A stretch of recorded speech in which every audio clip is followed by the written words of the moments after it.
Thank you, Mr. President-elect and Madam Vice President-elect.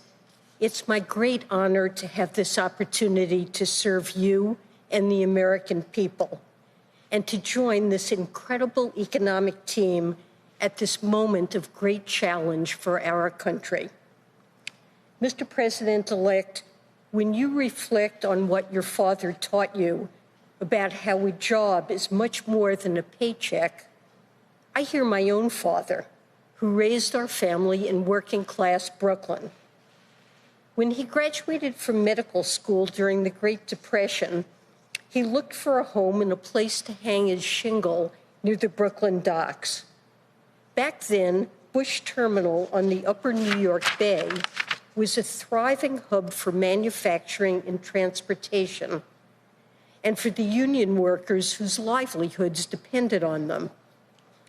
Knowing they didn't have cars, my father found a home near a bus line. He started his family practice in the basement while we lived on the floors above.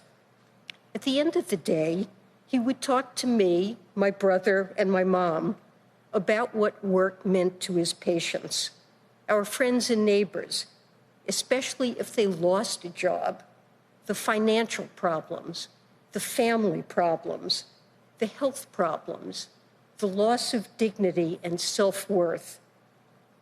The value of work always stuck with me, so much so that I became an economist because I was concerned about the toll of unemployment on people, families, and communities. And I've spent my career trying to make sure people can work and achieve the dignity and self-worth that comes with it. Mr. President-elect, I know you've done the same.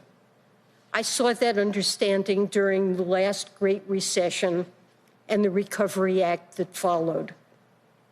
And now we're facing historic crises again. The pandemic and economic fallout that together have caused so much damage for so many and have had a disproportionate impact on the most vulnerable among us. Lost lives, lost jobs, small businesses struggling to stay alive or closed for good. So many people struggling to put food on the table and pay bills and rent. It's an American tragedy, and it's essential that we move with urgency. Inaction will produce a self-reinforcing downturn, causing yet more devastation.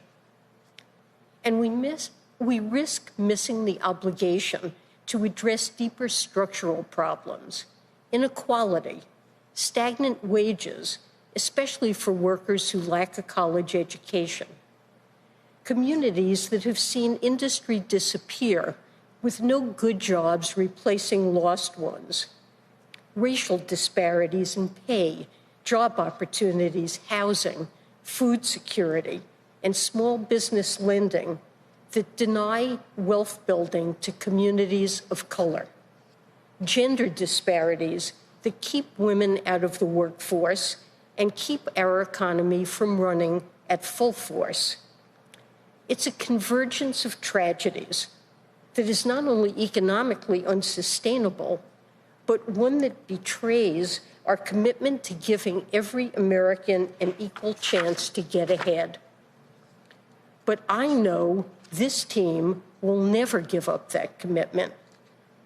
As you've said before, Mr. President-elect, out of our collective pain as a nation, we will find collective purpose to control the pandemic and build our economy back better than before, to rebuild our infrastructure and create better jobs, to invest in our workforce, to advance racial equity and make sure the economic recovery includes everyone, to address the climate crisis with American ingenuity and American jobs, working together with the outstanding national security and foreign policy team you announced last week to help restore America's global leadership.